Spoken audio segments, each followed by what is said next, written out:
آج ہم ایک ایسی نفسیاتی غلطی کے بارے میں بات کرنے والے ہیں جو اکثر مشترکہ خاندانی نظام میں خاموشی سے رشتوں کو خراب کر دیتی ہے، لیکن مسئلہ یہ ہے کہ زیادہ تر لوگوں کو اس کا نام تک معلوم نہیں ہوتا۔ اس نفسیاتی رجحان کو کہتے ہیں کنفرمیشن بائس۔ سادہ الفاظ میں اس کا مطلب ہے انسان صرف وہی باتیں دیکھتا اور یاد رکھتا ہے جو اس کی پہلے سے بنی ہوئی رائے کو درست ثابت کریں۔ یعنی اگر آپ کے ذہن میں کسی انسان کے بارے میں کوئی رائے بن گئی ہے تو پھر آپ کا دماغ صرف وہی واقعات تلاش کرے گا جو اس رائے کو مضبوط کریں، اور یہی چیز مشترکہ خاندان میں بہت خطرناک ثابت ہو سکتی ہے۔ ذرا ایک عام مثال دیکھتے ہیں۔ فرض کریں کسی ساس کے ذہن میں یہ خیال بیٹھ جائے کہ میری بہو مجھے اہمیت نہیں دیتی۔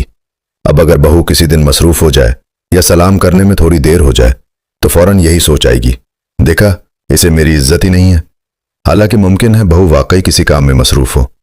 اسی طرح اگر بہو کے ذہن میں یہ رائے بن جائے کہ ساس ہمیشہ مجھے نیچا دکھانا چاہتی ہے تو پھر ساس کی ہر بات اسے تنقید لگے گی، چاہے ساس صرف ایک مشورہ ہی کیوں نہ دے رہی ہو۔ دوستو، یہی ہے کنفرمیشن بائس کی طاقت۔ یہ حقیقت کو نہیں بدلتا بلکہ حقیقت کو دیکھنے کا زاویہ بدل دیتا ہے، اور جب ایک ہی گھر میں کئی لوگ اس نفسیاتی غلطی کا شکار ہو جائیں تو پھر گھر کا ماحول آہستہ آہستہ کشیدہ ہونے لگتا ہے۔ مشترکہ خاندان میں ایک اور عام مثال بھی دیکھیں۔ اگر کسی کو یہ لگ جائے کہ میرا بھائی ہمیشہ میرے خلاف رہتا ہے تو پھر وہ بھائی کی ہر حرکت کو شک کی نظر سے دیکھنے لگے گا۔ اگر بھائی خاموش رہے تو لگے گا کہ وہ ناراض ہے، اگر بھائی کوئی مشورہ دے تو لگے گا کہ وہ تنقید کر رہا ہے، حالانکہ حقیقت شاید اس سے بالکل مختلف ہو۔ نفسیات کہتی ہے کہ انسان کا دماغ آسان راستہ اختیار کرنا پسند کرتا ہے۔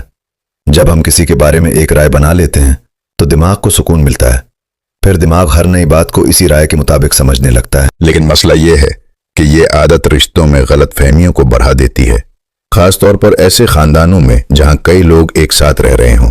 اب سوال یہ ہے کہ ہم کنفرمیشن بائس سے کیسے بچ سکتے ہیں؟ پہلی بات، اپنی سوچ پر شک کرنا سیکھیں۔ جب بھی آپ کے ذہن میں کسی گھر والے کے بارے میں کوئی منفی خیال آئے تو فوراً خود سے سوال کریں، کیا یہ حقیقت ہے یا صرف میری سوچ کا اندازہ ہے؟ یہ ایک چھوٹا سا سوال بہت سی غلط فہمیوں کو ختم کر سکتا ہے۔ دوسری بات، دوسرا زاویہ دیکھنے کی کوشش کریں۔ اگر آپ کو لگتا ہے کہ کسی نے جان بوجھ کر آپ کو نظر انداز کیا ہے تو یہ بھی سوچیں، کیا ممکن ہے کہ وہ واقعی مصروف ہو؟ کیا ممکن ہے کہ اس کا موڈ ٹھیک نہ ہو؟ جب ہم صرف ایک زاویے سے سوچتے ہیں تو اکثر غلط نتیجہ نکال لیتے ہیں۔ تیسری بات چیت کو نظر انداز نہ کریں۔ بہت سے خاندان اس لیے ٹوٹ جاتے ہیں کیونکہ لوگ اپنے ذہن میں کہانیاں بنا لیتے ہیں، لیکن وہ ایک دوسرے سے پوچھتے نہیں۔ یاد رکھیں، اندازے اکثر غلط ہوتے ہیں، لیکن ایک سادہ سی گفتگو بہت سی غلط فہمیوں کو ختم کر سکتی ہے۔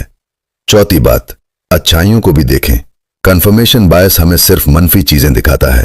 اگر ہم صرف خامیاں تلاش کرتے رہیں تو ہمیں ہر جگہ خامیاں ہی نظر آئیں گی، لیکن اگر ہم شعوری طور پر گھر والوں کی اچھی باتوں کو بھی نوٹس کریں تو ہمارا زاویہ بدلنے لگتا ہے۔